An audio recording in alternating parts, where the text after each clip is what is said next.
Hi, I'm Dr. Randy Wirtz in Thrive Chiropractic. Thanks for joining me today. You may be a very concerned parent. Your child is struggling, whether it be with asthma, ADHD, autism, or seizures, immune compromise, chronic bronchitis, or any other thing under the sun. You're wondering, how did your child get to this point? What can we do? What options do we have to help our child out of this struggle? You might be a worker or a teacher that sees children and just wants to be that supportive, nurturing person that can help families thrive.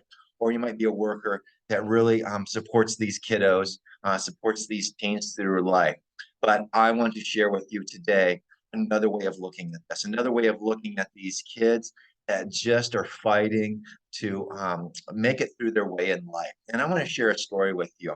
I'm going to share Taylor's story, and this is really how I got involved with chiropractic as far as kids. And I realized, like, wow, I know that there's other kids out here because Taylor was a 7-year-old girl. This is their testimonial that I'm going to share. Taylor is a 17-year-old girl, and I saw her about 10 years ago, and she came into me, and I could tell right away something was wrong. She had bags underneath her eyes. Her mom said that she was chronically sick. She had to stay inside all the time because any little dust or dander would send her into her respiratory system into a chronic fit where she was going to hospital stays for a day or two at a time, and she was having asthma attacks. And it really started plaguing her life. And it affected her life so much that she would start to hide behind people. When I first met Taylor, she hid behind her mom when she first came in because she was so shy, so bashful, that's her existence. That was her ability to be social. She was just very timid.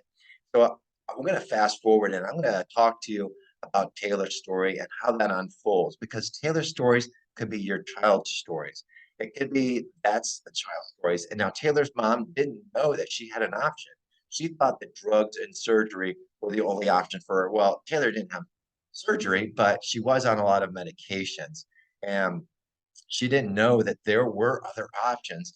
And I gotta tell you, when you're single, we are all single, or some of us are still single at a time, decisions were easy. This is what I want. This is the choice I'm getting. That's it. When you become married, decisions definitely become tougher because then you have to communicate. But when your child is involved or when a child is involved, decisions become really, really tough because it's a matter of we want what's best for our child. This is what we want, but those options might not be available. So I'm here to say you do have choices, parents. You do have decisions that you can make. And sometimes these decisions can be so in front of us. These choices are so right to the side of what we're seeing because we're asking the same questions, or a medical model is asking the same questions. How do we turn off the symptoms? And I'm not sitting here to bash medicine or bash medicine. Boy, they do save lives. By all means, they do save lives. They help many people. They help me in my past too. But we have to ask the question: Why isn't our child functioning the best they can? Well, I am going to give you a test. I'm going to give you an awareness test that's going to say, what do we need to do to see what we really see? Okay. And this is just going to just play a video. Now, they're going to ask how many passes to the team in white. So a basketball, they're passing. There's a group of people dressed in black, and there's a group of people dressed in white. I want you to focus on how many people you see passing the ball in the white. This is an awareness test. How many passes does the team in white make? Right here, the team in white. Go!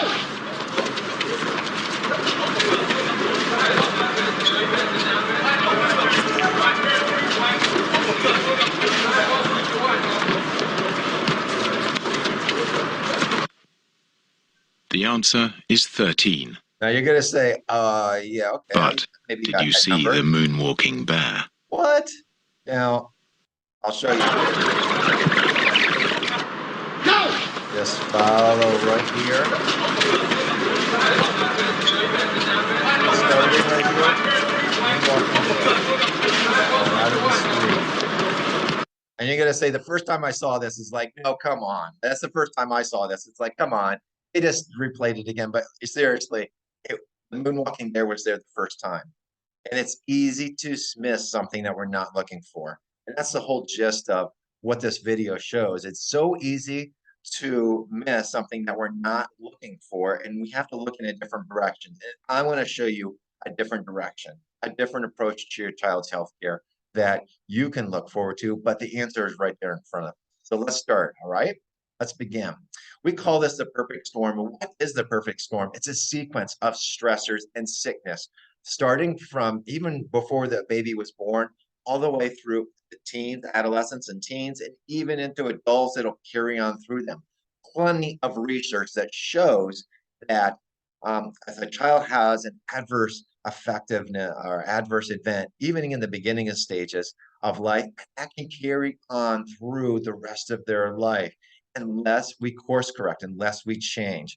And that's what I want to talk to you about. What are the stressors that are involved that cause the sickness and the stress to the nervous system? And I'm going to harp on the nervous system today because that is the controlling system of the body. It controls everything in the body, how we think, how we move, how we digest food, the immune system, hormones, everything.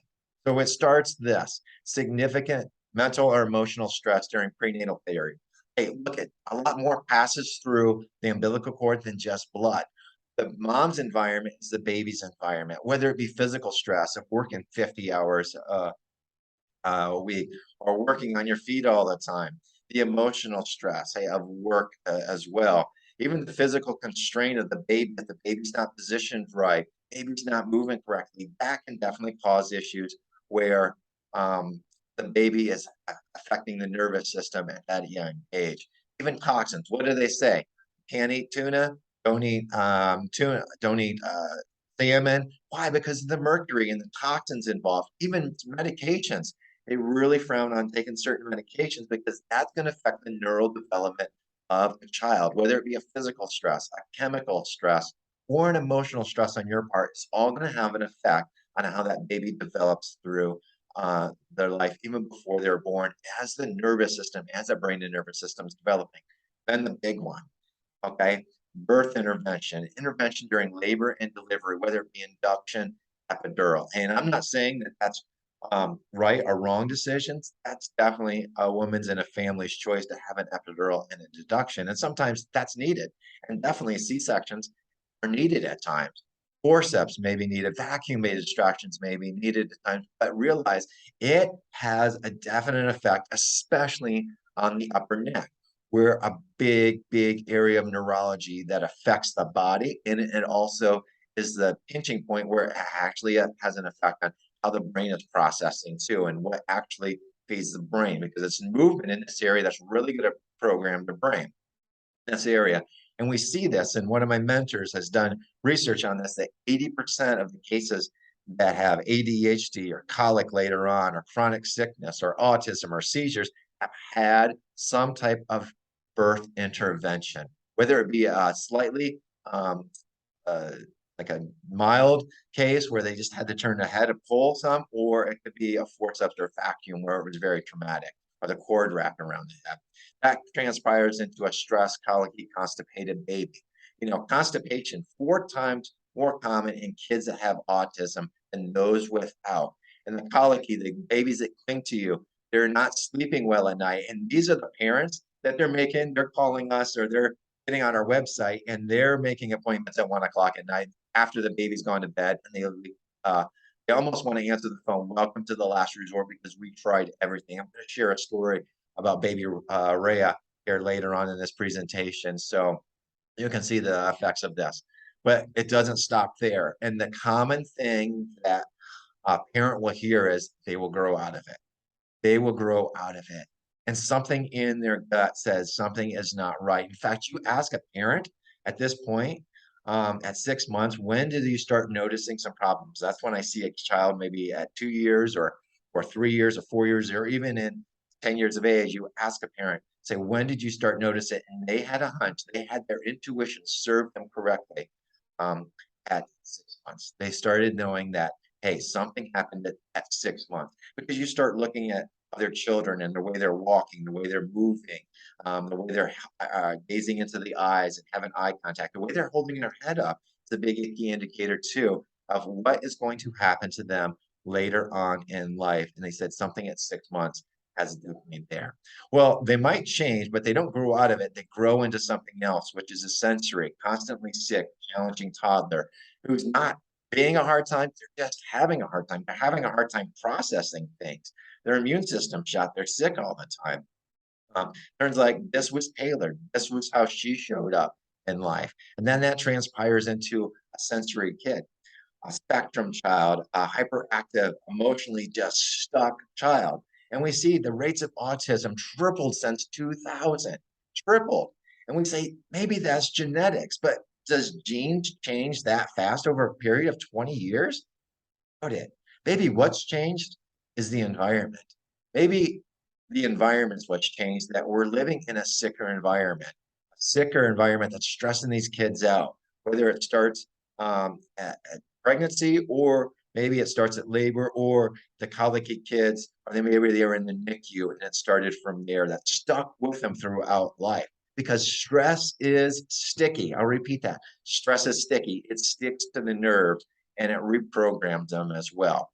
These kids will go on to have exhausted, they're angry, they're anxious teenagers, they're depressed. You see teens that are withdrawn, they're not motivated, they're exhausted. Their nervous system is so frazzled and so scrambled that they're doing everything just to keep up in the world. And we think, what is it that our child needs, or what can we do? And then we have the COVID lockdown, which took socializing away from these children. And maybe that needed to happen, maybe it did. That's for you to decide, but it definitely had an effect.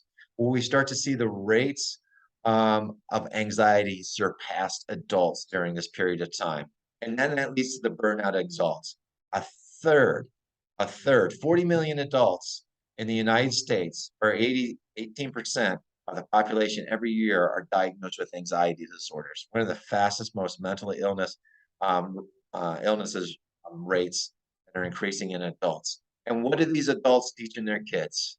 How to be stressed, how to deal with stress. And the cycle starts all over. And that's what we start to see as what this perfect storm is, that these kids get stuck in a habit of stress where their nervous system is scrambled. And that's how they're perceiving this world. And we have to do something to correct that, to unscramble that. And what we start to see is that the nervous system responds. The nervous system responds with what we call a subluxation, meaning a subluxation is that nerve interference that are stuck in stress. Or another way to think of the subluxation is a bad habit. And it affects and it alters the perception of our environment, because the messages aren't getting from our body to our brain and our brain to our body. And it's having an effect on how the child will program, whether it be with the gut, whether it be with the motor or immune or speech or sociability behavior or emotional outbursts, where they're reacting rather than they're responding. And it all has a chance to develop. Now, this is very significant, because what happens is, we look at this slide, we see that even at the start of birth, that sensory pathways are starting to develop, and that's going to lead to language, because with what we're hearing is going to have an effect on how we produce language, and then how we're thinking is going to have an effect on how we think and how we solve problems. And you see it starts with sensory pathways, how we take in the environment, but we see what happens, and this is from Harvard Research, Developing Child, a great website.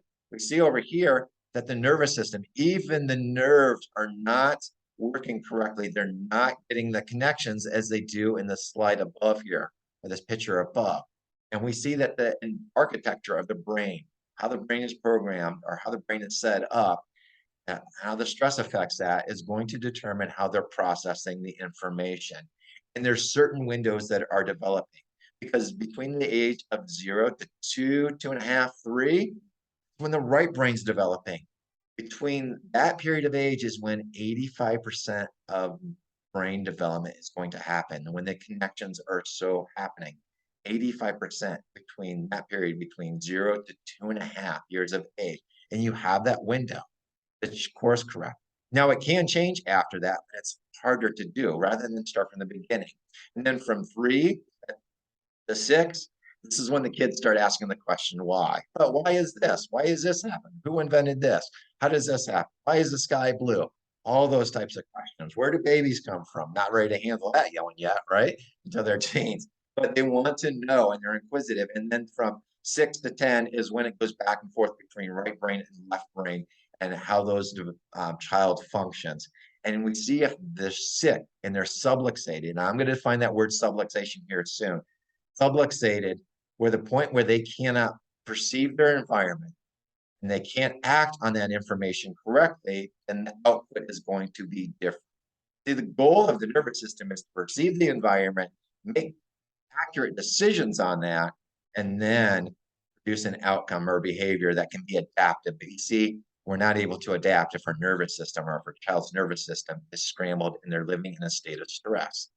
So let me define what first what happens and how these subluxations come into place. Remember, subluxation, nerve interference that's stuck in stress. Think of it as a bad habit. And what happens is not allowing the brain and the body to communicate back and forth to each other and not allowing the body to adapt and it gets stuck. And there's different ways that these subluxations can come into place. We have to realize that the spine is much more than a group of bones and joints. It's a superhighway, as Dr. Tony Ebel says, mentor. It's a superhighway. It's a communication and coordination that controls every tissue, cell, and organ of the body. And what happens is there is something that we call the 3 T's in chiropractic, the 3 different stresses. And I'll give you an analogy that makes sense to you. First of all, you have a breaker box in your house. Chances are you've dealt with this before. You know, I used to deal with this when my family was watching TV, and my twin brother, we were honoring back to them. We go down and we turn the switch off to the TV, the breaker switch that goes to the TV. And people would start grumbling, and he'd heard, oh my gosh, the TV, and they get up to kind of hit it or do something, and we turn it on again. They're like, oh, it's working again. So what happened is that we shut the circuit breaker off to the TV, right? Likewise, if you go into the refrigerator, the light's not working, where's the first place you're going to look? You're going to look for the breaker box. Hey, what is the switch that got turned off? Well, a trauma is like that. Trauma can definitely be like that, and a trauma can be a car accident. That's definitely one. What about sports? What about kids jumping? What about kids falling off the stairs? That never happens to toddlers, does it? Yeah, it does. They have bruises all the time over their forehead as they start to work and live their way through life. And so that would be like a trauma where we go directly turn the switch off, more or less like, hey, we have a problem with the breaker box and the switch got turned off. But there's another way to turn that breaker box off, isn't there? There's another way to trip the breaker. And what happens every time when you have this happen in your house? You plug the blender in, the toaster in, the microwave in, the air fryer. That's the hot new appliance, right? You put the dishwasher in, and what happens to the breaker? It blows. You have to go down and reset it. And you know what? If the same stress is there, you go down and reset it, plug everything else in again. What happens to it again? It blows again because there's stress on the system. It overwhelms the system. And that's what emotional stress is like. That's what toxic stress.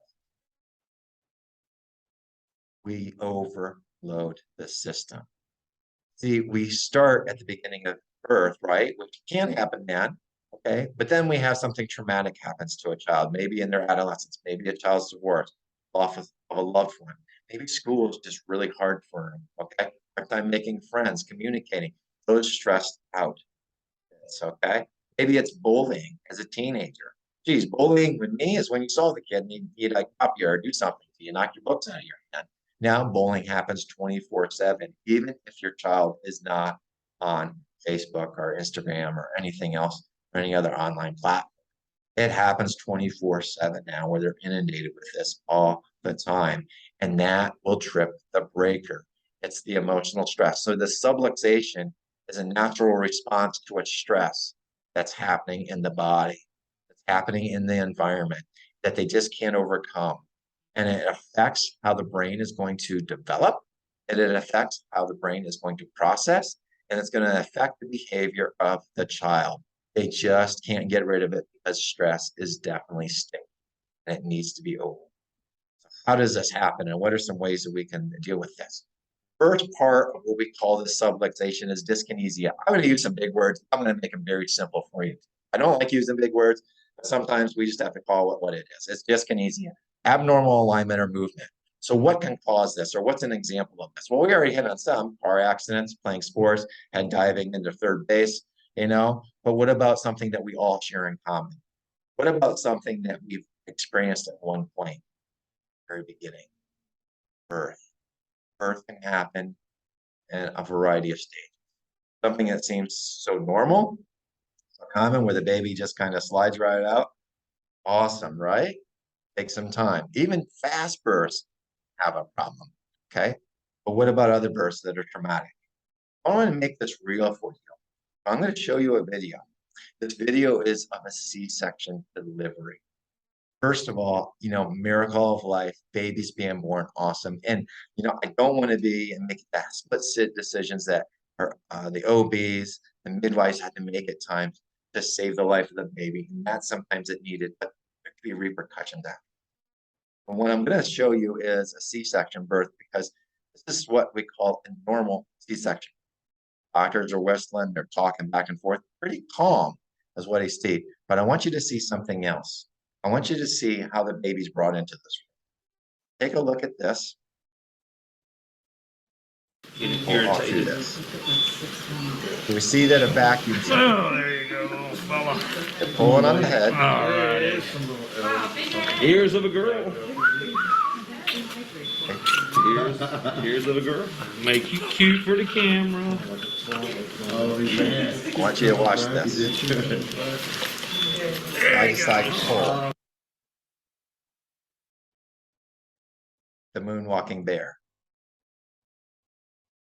You see, if Uncle Gary came in and lifted your baby up 5 minutes after they were born like that, chances are Uncle Gary's not getting out of that. What are we taught to do when a baby's born? The first few months, the head, protect the neck. And I'm not saying that the OBs needed to do this or didn't need to do this, but an assault on the upper neck is an assault on the upper neck. That has repercussions. And it doesn't show up necessarily right away. Oftentimes it shows up 2 weeks later when the baby wants to start turning they can't do it properly. Their head's down, they have torticollis, they can't move their head a certain way, or they're just fussy and it starts showing up as crying, or they're not digesting. All those things start to happen as a result of a nervous system has been assaulted or not working correctly. This upper neck is what really feeds the brain. And what happens is if this upper neck is not working properly, neither will the brain, and we see a cascade, that perfect storm that starts to develop worse and starts to snowball and build momentum as we start to live through. What are some other things that we start to see? The 5 Ds. We talk about dyskinesia, abnormal movement. Happens usually with a trauma during child's. Now I'm not saying that there's not emotional stress or chemical stresses involved as well. But I'm saying we start to see with babies, this is the most significant. What happens is we start to see disafferentation. Abnormal input into the brain will start to scramble the brain and affect it how it's going to operate. Start to see that dysautonomia happens, an imbalance in the nervous system, meaning that the fight or flight is not working good with the rest of the digest, and there's an imbalance, and the body uses more energy to happen, to run, and to coordinate. And then we start to see dysfunction. There's interference or optimal function of the key systems, that motor system, the part that operates the brain. You have more nerves devoted toward motor function than any other part of your body. And it's that movement, especially in the upper neck, especially in the spine, that really feeds the brain and allows it to grow and to develop, and it has an effect on all the other systems of the body. And then there's dysphonesis, the abnormal energy expenditure, to the output, not allowing the brain. It's like the brain and the body are not jiving correctly, and they're using most of energy. We start to see that either a child can be very, very high energy or very low tone and low energy, more or less, that they trip over their feet, they're clumsy all the time, or their back is just like a rock. Or we can get a mix of both, where there's just so high energy, but just so uncoordinated, and something happens, or the brain starts to scramble so much that that's when seizures develop, and seizures are a way of resetting the brain. And what happens, or the immune system is compromised because there's abnormal energy expenditure going to the immune system. And that's where we start to see the symptoms show up. Symptoms are the end game. They're the end game of a body that's not working. Okay? And how do we measure this? Well, in this office, we like to use the insight scans because it really shows us how the nervous system, and we are allowed to measure, not guess, what the nervous system is doing. We want to see what the nervous system is doing. We want to understand what the nervous system is doing so we can correct. So we use surface EMG, which is a gentle approach. Now, we can't use surface EMG on babies because they wiggle around too much, okay? And you might wonder, how does my child even get sit still? Well, we have ways. We have just poppets and little magic wands, something to keep them entertained. And sometimes they just need a break, all right? To do that. Or, hey, come in, get it done right away. We already done the consultation over the phone. But we start to see that there's different classifications of this. We start to see the drunken bull where there's weakness down here, but we want to see white bars going across, but we have like a lot of tension in the neck. So the muscles are good, are not bad up here, but the organization is just all over the place. Or as full as a raging bull, where there's just energy going out. These are the kids they're diagnosed with ADHD. And you see this black line, it's just kind of scrambled outside the lines. And then we have both a combination of, hey, there's asymmetry over here. See, there's white over here. We have a lot of squiggling lines. It's outside the lines, and they're just everywhere. Where they can't control themselves. They had inhibitions. They're just reacting to every little thing that they can, or they're just shutting down because their body is just so much noise going into their brain that they just shut down and they can't come out of that. So that's different ways that we start to see and how we start to use our scans, our cool technology to see exactly what's happening with the nervous system. Then we see the thermal scans, which is measuring temperature, because temperature is very regulated in the body. Temperature is one of those things that you go either way, you definitely feel it as far as that goes. But we start to see temperature as we start to see, notice like the pattern here. We don't want to see the reds. We want to see white dots white bars going back and forth. But what do we see? It's big time stuck up here, a big stressful spot up here. Then over on this area, definitely it's chunking up or it's not going back and forth. Now I'm going to ask you, how old do you think this person is? Obviously there's been some stress on the nervous system that's built up over a period of time. Would you think like maybe 30 years, maybe, working in corporate world, a lot of stress, maybe just started having a couple kids and it's like, whoa, what happened to my life? Like I used to sleep so good. Now it's like, I'm happy to get 4 hours of sleep, as opposed to when you're a signal 4 hours of sleep. I can't do it on 4 hours of sleep. Parents, you can do it on 4 hours of sleep when you have to, right? No, this person's not 30 years of old. Hey, what about 21? Maybe they're cramming for their test in college and pulled an all-nighter and they came in and this is what showed up. No, not 21. How about the teenagers? They're having a rough way to go, having a hard time finding their identity, making friends, bullied, those types of things. No, not a teen either. Oh, I got it. They just started school, right? It's kindergarten, the first day of school, and they come in and they're stressed because, they're worried they didn't have mom and dad with them the first time. No, this child is 3.5 years old. 3.5 years old. And this is what the stress shows like. This is how their nervous system is responding to a life that has been stuck in stress. Actually, ever since this little girl was born. Born by C-section, by the way, too. But you know what happens? We start going through chiropractic care. She started to improve. You notice how it's going back and forth now? Cool. We still have some hot spots, but the pattern is changing. Awesome. Even getting better with the part where it's calming down. Now, is there still some areas? You betcha. There's going to be some stress in life, but she responded so well to care that her body just calmed down. And you see that the way she responded symptom-wise definitely calmed down too. Then we get HRV, and HRV really tells me the stress load in that breaker box. How much stress or how preloaded it is. Are they stuck in fight or flight? Are we stuck in that green area, which is really a sweet spot where we want to be, where we're not using a lot of energy just to maintain daily function, okay?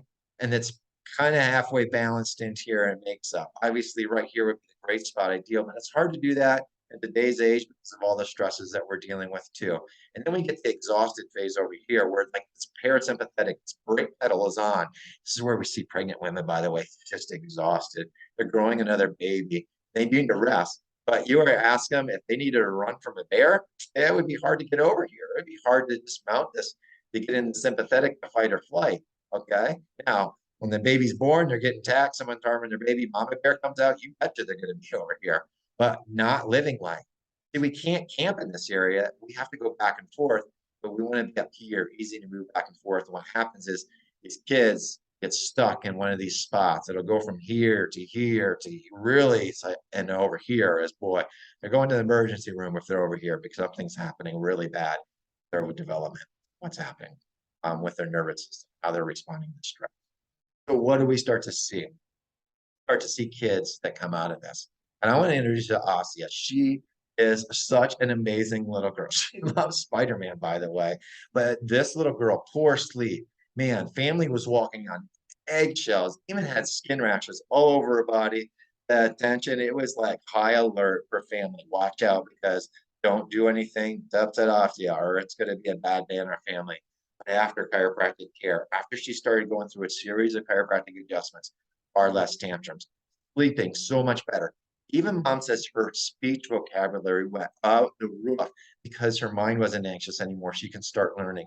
And the skin rashes, although mom had to use some cream for them too, she said nothing helped like the adjustments helped clear this immune system problem that was going on with her rash, and it cleared up. Not only that, baby Ray at 4 months old, okay, wreaked havoc on her family. Their parents went everywhere for the reflux. No, just crying all the time. Movement and mobility were not even there. She wasn't turning. She was just kind of like just existing there. But she would cry, and mom would have to rock her to sleep and be in the chair, and she would only sleep for a half an hour at a time. Mom was up, no kidding. You read her testimonial, 20, 25 times a night with no sleep. In fact, it was so bad that mom actually passed out 2 times.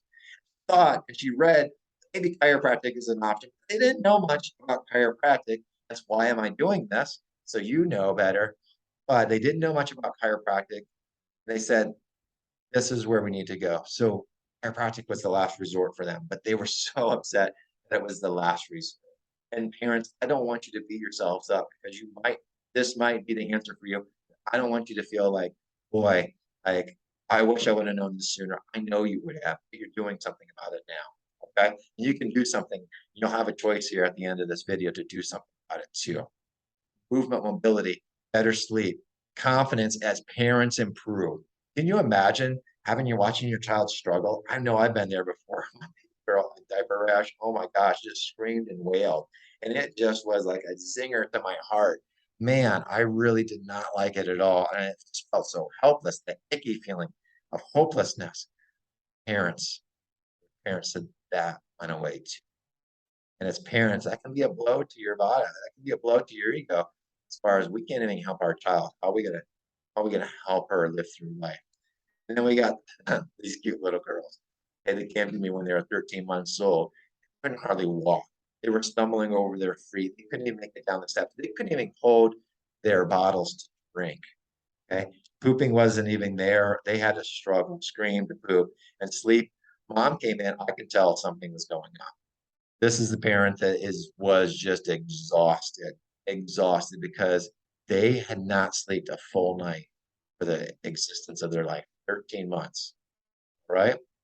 The girls are now more affectionate.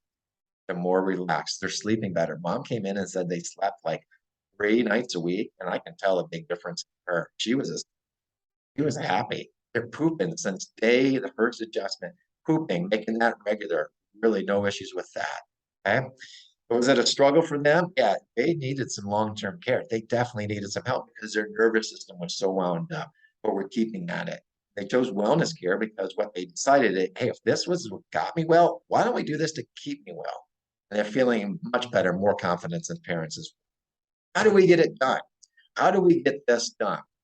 We get it done by, hey, we first have to dive into detective pain. That's where we're doing the consultation. We do those scans. We dive deep into the physical exam as well, so I can feel what's happening. That dyskinesia with the spine and the joints aren't moving, that's what I'm feeling as a chiropractor. in these kiddos. The joints aren't moving, and that's what starts the cascade. That's what starts the perfect storm, is when the joints get stuck and not really able to feed the brain the way they should be. Those nerves that are hooked up to the joint and the nerves that go to the body aren't working properly. And I like to understand the concerns. Most importantly, understand the goals that you have for your children, what you want for your child. Hey, the reason we ask about mom sleeping, hey, because that was a goal for her. We wanted parents to have goals too, so they can feel, because it's just not the baby that struggles, it's the family. It is the family that has an effect as well. Okay. And so we start to see, we want to dive in deep. Then I get homework to do. You start to see, hey, I need to study. I need to figure out where exactly is the nerve problem, where exactly and how the systems are involved, what part of the nervous system is involved. Is it the whole nervous system? Where do we do it? What's the game plan to set up a personalized plan for you or your child? Okay. And then on day 2 is the report visit, where I review the problem with you so you completely understand and having a good explanation of why we're doing what we're doing and what the cause of the problem. Lay out a plan, and it's up for you to decide, what do we need to do? Do we start now? Do we want the decision? Does this make sense? I gotta tell you, most of the people do, or most of the time they say we have to talk it over their husband. Let's go over, let's go home, and they call us the next day. Let's get started, right? And that may take a few weeks or months, depending how long this bad subluxation or these bad habits have set in, to replace old habits with new habits through chiropractic adjustments. That's what we start to do.